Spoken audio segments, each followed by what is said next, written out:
What's going on, guys? I am not about to let this NES die.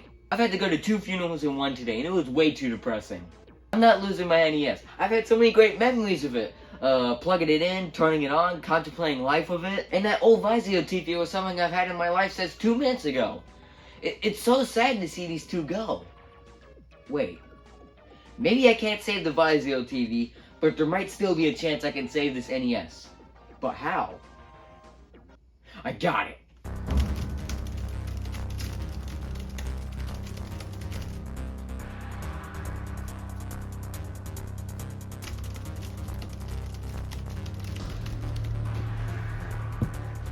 Here, watch TV. You'll feel better.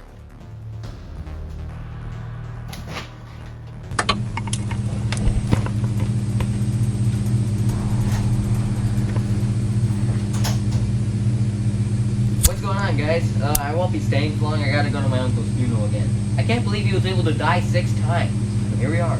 I wasn't expecting to get funeralized today. I need to get hyped up for this. And currently, Mario Party 2 isn't an option.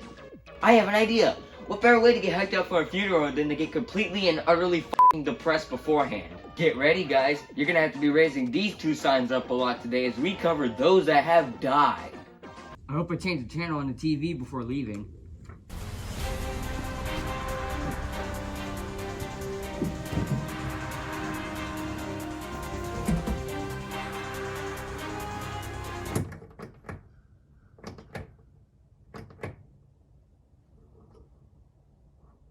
Stupid vehicle. Let's talk about Mario Party again. I'll milk this cow while I can. Mario Party 1 was chaos. Mario Party 2 was magical. And there's 10 more. Mario Party was developed by Hudson Soft, a company that was an expert at making this stuff every year. Look alive, Fusion Frenzy. You got some competition. Hudson Soft was pumping out these games consistently, and it rarely dipped in quality drastically. I would say Advance was the one exception, but that straight up feels like a different game, so I'm gonna ignore it. Mario Party 8 was the last game to release before the company suddenly vanished. Quickly, someone put their picture on milk. It was revealed that Hudson Soft had been bought out and dissolved by Konami. While the franchise didn't die, its reason to live did. This is just depressing. And with the death of Hudson Soft, all of their other franchises died along with it. The fact that I'll never get to see a new Fusion Frenzy game is taking a toll on my mental health. Nintendo actually has quite a few dead game franchises under their belt. I only know 2, and 1 is alive again, so let's talk about robots. Nintendo always seems to love making robot characters that people love, but they still refuse to utilize the robot people love the most. Chibi Robo is a game for the GameCube, where you play as a tiny robot, doing tasks and meeting wacky people. That's a great idea! Let's lock them up at Walmart. The second game in the series, labeled Park Patrol, was a DS game exclusive at Walmart. Why would you do this to the poor little guy? Nintendo at the time was thinking that this wasn't a solid franchise due to the sales of the first game. The only reason for that was because you released it so late in the system's life, Nintendo. So Park Patrol flopped because no one knew it existed. Thank you, Nintendo. But then they tried bringing them back again, with the port of the first game on Wii. This is great! Let's lock them up in Japan! Chibi Robo is the only game of the new Play Control series to be completely exclusive to Japan. Thanks for screwing over a perfect opportunity. Then it was announced that a new Chibi Robo game will be coming to the 3DS. This is great. Let's lock them up in a photo finder game. This barely qualifies as a game.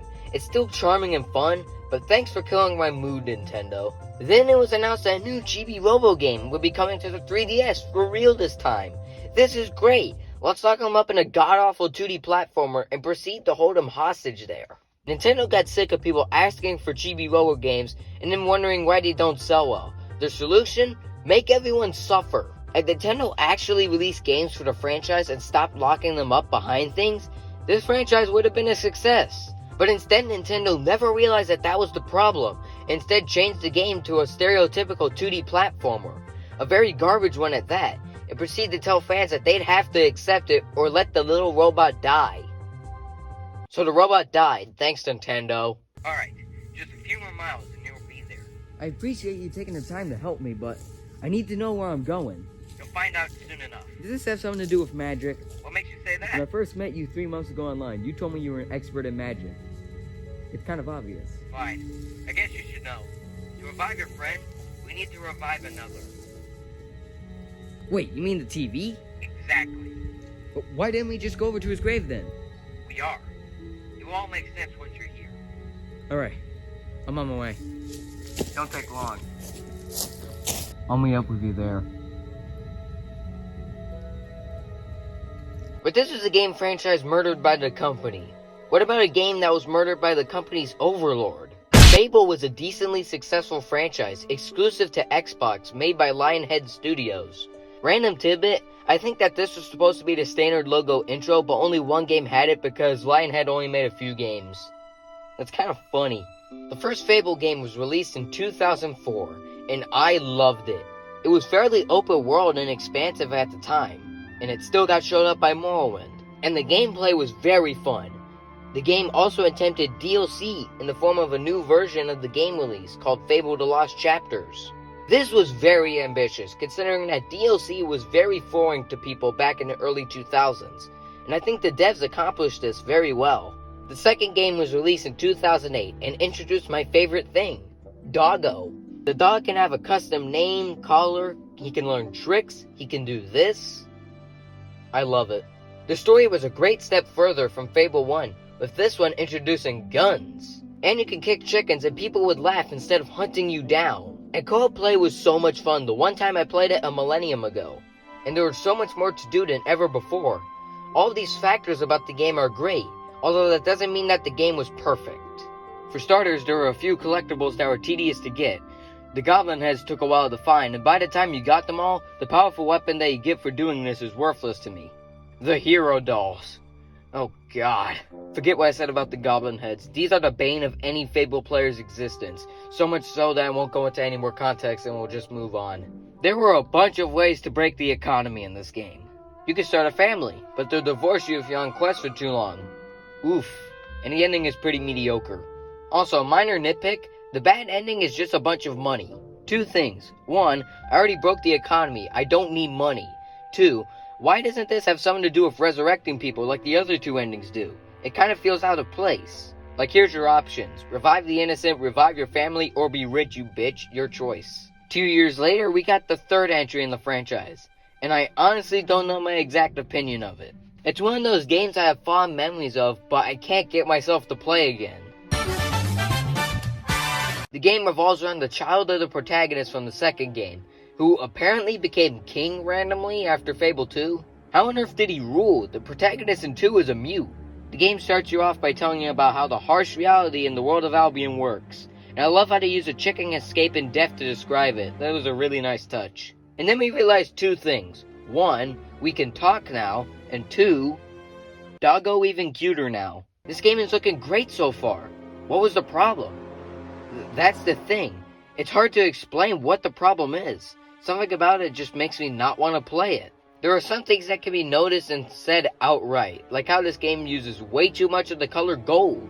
The fact that our previous character was able to acquire and own so much stuff in between games, I refuse to believe that this guy was able to acquire this massive place. Just no. I also don't like the sanctuary too much. There's something about it. It's accessible by pressing start. This is basically the pause button now. And this honestly makes doing something as simple as saving the game very tedious. There's too much to do, and it's much more clunky than a simple pause menu. The combat is basically a more boring version of 2's. The magic is no longer leveled up anymore. Now you just equip a specific spell, and building it up takes an ungodly long amount of time. Melee attacks no longer have cool strong attacks, where we get close-up shots of the action. And swapping between the 3 types of attacks is nowhere near as fluid as in 2. With 3, it feels more like swapping to a different attack will trip me up more than anything. And time magic is restricted to potions, which means I can't do this cool warp ability anymore. Getting knocked out barely matters anymore. Something the second game added is the fact that you cannot die anymore. If your health gets depleted, you lose a good chunk of experience points and then go right back to the battle. Experience points are very important, and it will take some time to get back the XP you lost from getting knocked out. In Fable 3, you just lose the progress towards the next guild seal, which does literally nothing, considering that you can get another guild seal almost immediately after. Instead of gathering XP to level up your abilities, now you collect guild seals and get to unlock very specific buffs and items gradually throughout the game. You can't level things up at your own pace anymore. You have to progress the story first to unlock anything new. which is a neat idea and concept but was poorly executed. And the build up to the ending of the game isn't even the ending. Instead, you become king for 10 minutes and then have to kill Death. There's no build up or lore to this guy. He just kind of exists. And then you have to kill the only good character in this game. I don't like that. Remember why I said I don't like this game? I'm starting to remember why now. A few years later, we got a Connect exclusive game. Cool. And we got a remake of Fable 1 that crashes constantly. I had the same issue with Fable 2 as well, but it happens so much more frequently in Fable Anniversary. And I don't care much for the style of the UI. I prefer the more charming look of the original, like how most of the text consists of a basic Arial font. Microsoft began to notice that the franchise was losing quality, and rather than try to help out, they just killed the company entirely. Well, that was sad. Alright, I'm here. Where are you? I'll be here shortly. Just make sure you... Holy crap, it's the TV! He's been grave robbed! Wait, what? Someone put him in this hole. I gotta get him out of there.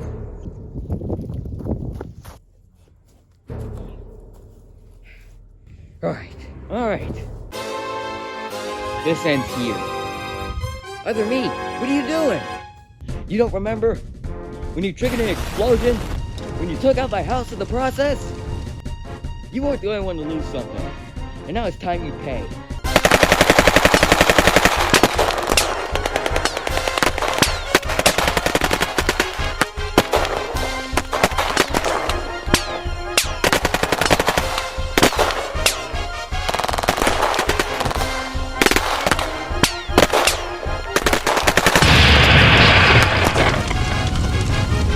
Enough hiding.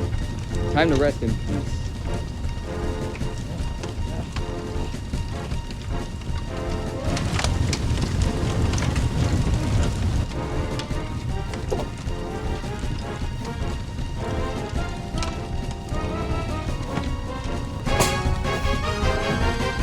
No! What did you do? I cremated him. Now he'll rest in peace. What you did is gonna kill us all.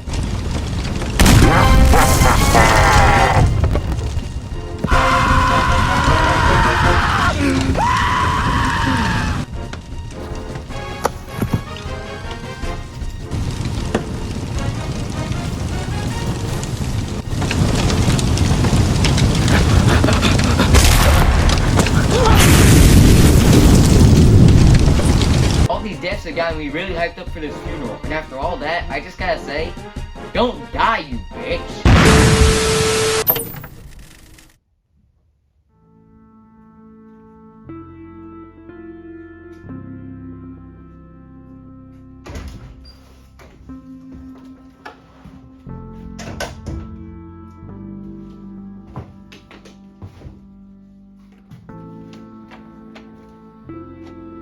I'm sorry, old friend.